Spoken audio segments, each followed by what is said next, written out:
今天我们来做酿苦瓜。首先准备的是碎猪肉，还有葱、大蒜粒，还有一点点姜末。按照你平时做菜的调味，把猪肉先调好，然后把葱、姜、蒜末放进去。这个肉馅按照我以往做菜的腌肉方法，放了盐、一点糖、一点酱油，下面把那个葱、姜、蒜放进去。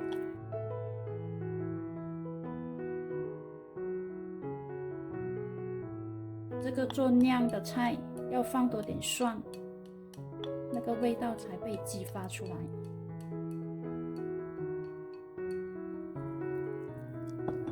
把它搅拌均匀，让肉馅蒜做好了，把它放在一旁备用。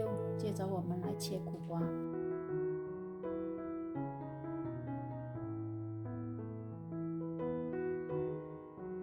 然后拿小勺子把它那个籽挖出来。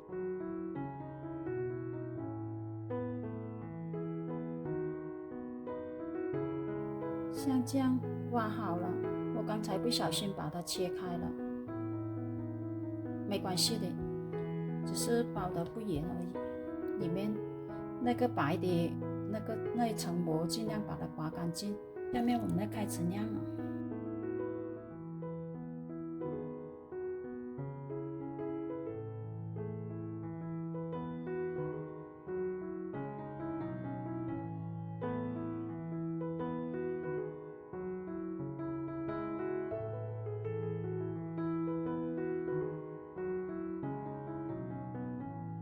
这就酿好了苦瓜，接着我们热锅准备煎苦瓜。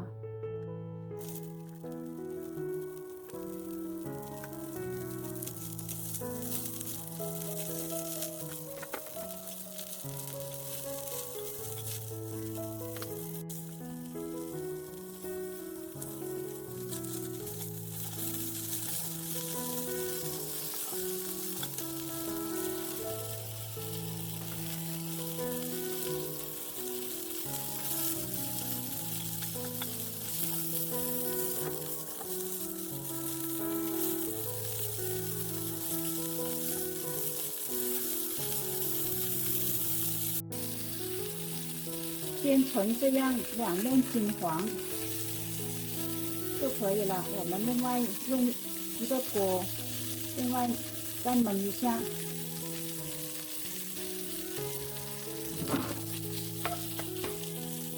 锅里面放一点水，把苦瓜放进去。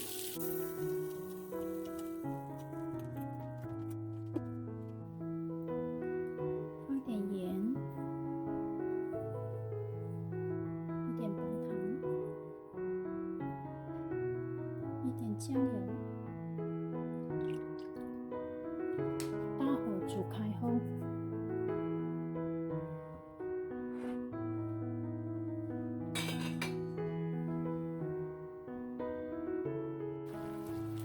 煮开后，关小火，盖上盖子，等它10分钟这样。像这样就可以盛出来了。像这样大火收完汁水，就可以把它盛出来。一道美味的酿苦瓜就做好。